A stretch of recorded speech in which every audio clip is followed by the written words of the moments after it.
This time our cigar from Korea, Seoul. Okay, here it was a pleasure for me actually to meet Pierre.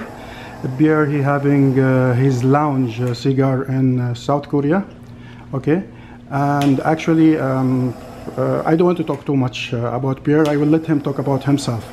He's a very pleasant personality where actually I come here for vacation, then I thought I will not miss the opportunity to have that vlog with a special cigar person. I can say as a master of cigar here in Korea. And let's talk about cigar and talk few things with Pierre. So, hi Pierre, how are you doing? Hi Farad. Yeah.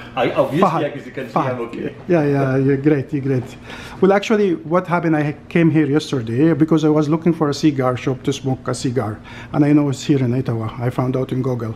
So, honestly, I was amazed by the amount of pleasure and welcoming I have seen from yourself and from your staff, the Korean staff here. So I was so happy. So I decided to come again here and have a chat with you. So first, thank you for that. And for me, I will not miss the opportunity being in Korea without talking with you and having that vlog.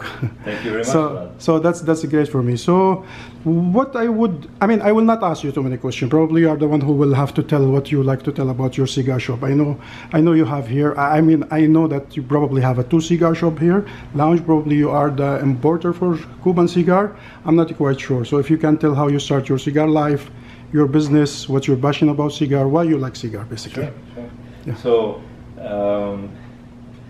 there is a part about cigar, or let's say my cigar story, which is romantic. And there's a part which is actually not romantic, which is more business oriented. Of course. And finally, I think what happened is that just a few years after we started, both aspects, the business aspect and the romantic aspect, just melted together, merged together into creating not only a vector of development for my business.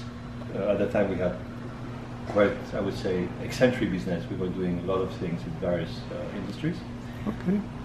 But at the same time, I realized very quickly that I was very lucky.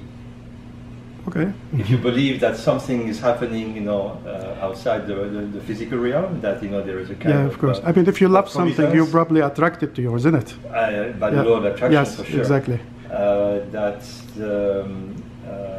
While I was actually trying to understand, learn, educate myself, and at the same time grow the business in a very, very virgin market in Korea, that this platform was, what would be the right words? Let me use simple word now. I can't think of a better word, Okay. but that was actually very wonderful, because I can do business and completely enjoy the social part of it. And there are not many business, but you can do that. So yeah, exactly. So you enjoy what you're doing. Not the only one, but this is the one where actually, while actually I'm selling a cigar to you, I actually enjoy your company. Yes. And you enjoy doing it. You mentioned very kindly that we were warm to you, yes. Not only me, but I don't understand. This is not something which is special. It's normal. Yeah. It's just normal for us.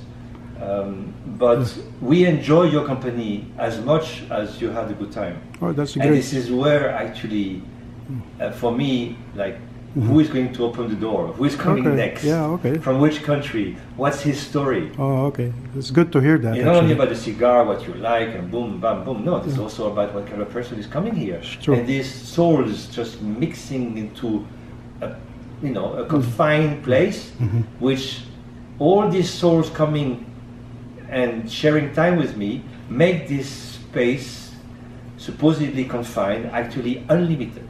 Okay. So that's the beauty of it. Yeah. So you exactly what you're telling. You're enjoying what you're doing. Actually, you having a business, but you in the same time you're enjoying doing that business. It's like you have no idea. You have no idea how many people came here, and the type of people that came here. I'm sure. Not reveal names. You'll be surprised. Yeah. I'm sure. Why? Just cigar. This is absolutely a magical product. It is definitely. I have so many stories and I cannot take too much time. And also I have to respect the, I would say, the privacy of the people that were involved in the stories. But it's not normal. It's beyond normal what happened. And how I started the business, that's the non-romantic part. Okay. And I want to be honest with you. Okay. I never smoke in my life. Oh, okay. You don't smoke anything, another tobacco, you mean? No weed, no. Yeah, no okay, grass, no another no things, which is great, yeah. No pipe, no cigar, nothing. Yes. I'm more, I would say, a sports guy. I don't drink really much, a little bit, but not much. Okay. So this is what happened. And I was pretty much involved in one of my companies in duty-free sales, representing company as an agent, and selling these brands to the Korean DF operators. You might be aware that the duty-free business in Korea is huge. Yes, very, yes, I guess so. The airport in Seoul is the largest now duty-free operators in the world, a combination of several operators. So we were agent, and this going to Cannes in south of France in September, October. Cannes being the mecca of the duty-free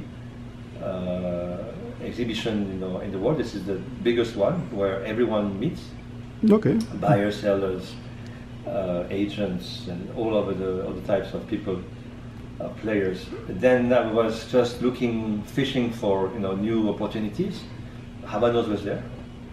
This was the first time going every year. I just noticed, Habanos. Gotta go. I've been already one time to Cuba before, just for scuba diving. Okay. Not for a cigar. No, that was it was in '91, so it's a really long time. It's a long time, yeah. And I thought, wow, Habanos. I'm French. I know. I would say just by experience, but by living in France, how cigar and how Cuban cigars are an exquisite product and a luxury product to some extent. Yes. And I thought that in my portfolio of brands, at that time Hugo Boss was my main business, and I thought that adding the cigar would bring really a touch of class to the company. So I went there and I asked to work with them, and they said yes. Oh yeah. How lucky I was. Oh, okay. And so 94 October. We signed in 94, so in October. In November we signed the contract. In December I received my first order, and January 95. And that time there were no Cuban cigar in Korea? Or no cigar? Market. Okay, okay. Nothing, no cigar at all. At all, yeah. At all. No cigarios. No. No cigars. No cigars. Handmade, machine made, nothing. Oh, okay, that's interesting. So this is how you get lucky, as you said, and you get the contract, which is great. Okay. Big appreciation. Yeah. Whatever, Yeah, I know you have another shop in Gangnam, right? Another area. We are here in Itaewon, so you have another shop in Gangnam. But I notice you are staying, it seems, here, or your office is actually here, right? In Itaewon. You like that place more, or? My office is here. My office is next door. So that's your company here. I'm physically more here because of the office, and I go to the shop almost once a day. Okay, it's great. So any special story with you about the cigar, being in Cuba, or anything? I have any special people you have met in your life? I have one anecdote in '99. Okay. It was the Millennium Dinner, because Cuba cannot do things like other countries. So the end of that decade or that century for any other brand was actually too shallow, too small for them. So they decided that they will be the Millennium Cigar Dinner. Okay.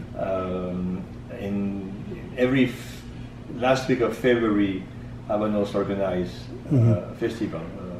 Cigar festival where all the distributors and their guests come. So 99 was a little bit special because of 1 year before 2000. And for the first time we heard the rumor that Fidel Castro will come, and he came. In that dinner? At that dinner. He came at the end. And they brought 5 humidors. signed by Fidel Castro. Wow. Put in auction. Oh, okay. Price one. Yeah, of course. Banana. Yeah, of course, no doubt. So I am probably, or I was, and I still probably one of the smallest, I would say, distributor in the world. Okay. Due to the size of the country. Yes, of course. And, Of course. and amount of people who are smoking cigar probably. not many, but still something still, happened. yeah, of course. There's some kind of visibility. We created the identity, but it's a rather small market nonetheless. Okay. So in 1992, it was only 3 years after we started. So I was sitting close to the toilet in the big room. This is a little joke that I have because the big shots were all close. It's a very huge room. There was about 1,000 people in that dinner. Wow. A couple of movie stars from America came too. Oh, okay. Probably through Mexico. Okay. Back then it was forbidden. And and so all the small guys were more like, you know, at the end in the corners. Yeah. So I watched the first auction to be carried on. Second auction, both of them, if I remember well, 110 and 120,000 US. Wow.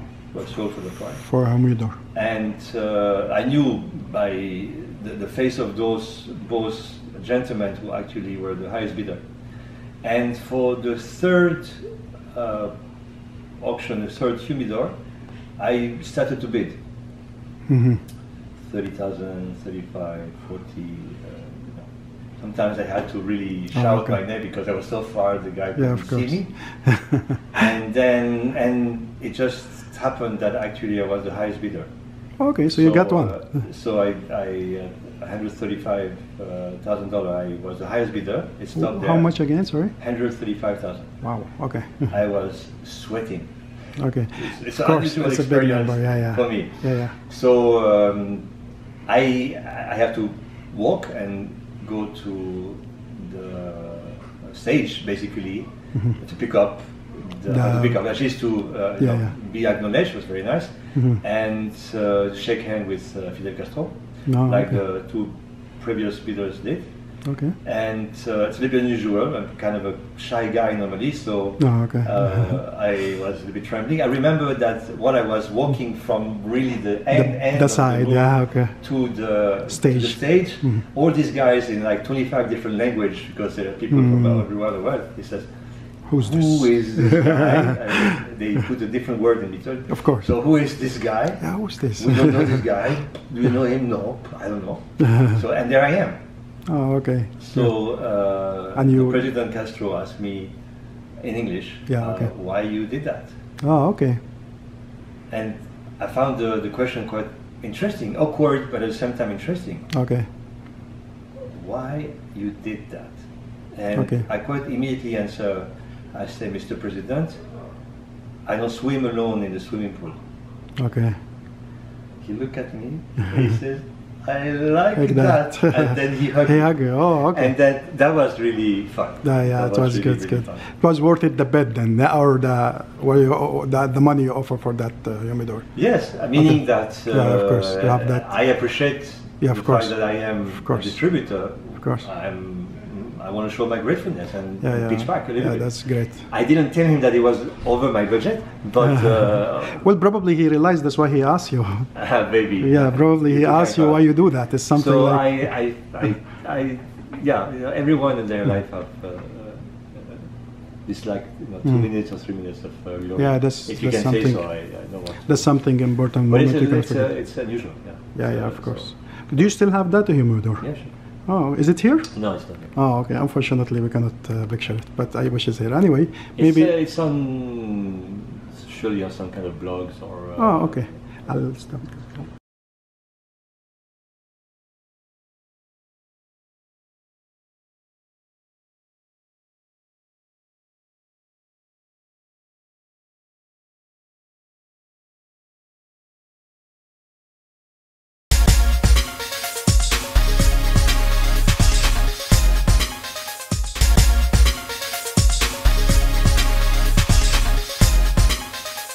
So here we are in the beer lounge in the Itaewon in South Korea. So this is the entering of the lounge, and this is the bar. So this is the setting itself.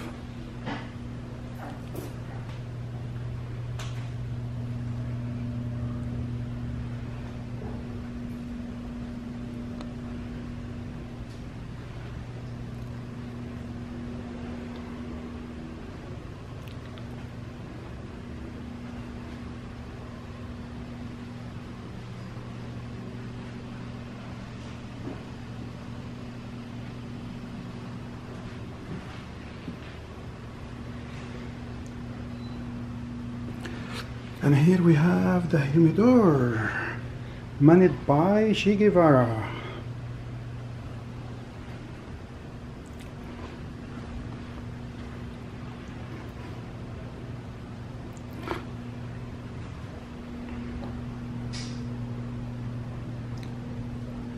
Let's go in the humidor.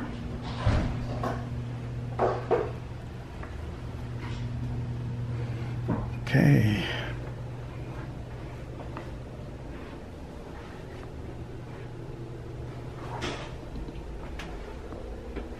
All the Cuban cigar, and he have his stockroom inside as well.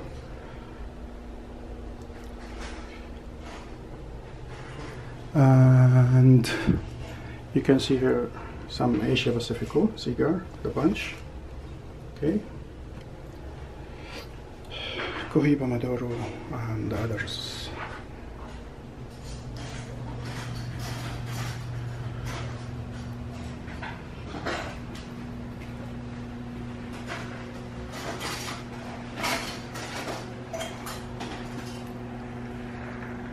And this is the sweet stuff here. You just try to come in here and see how pleasant and welcoming she is.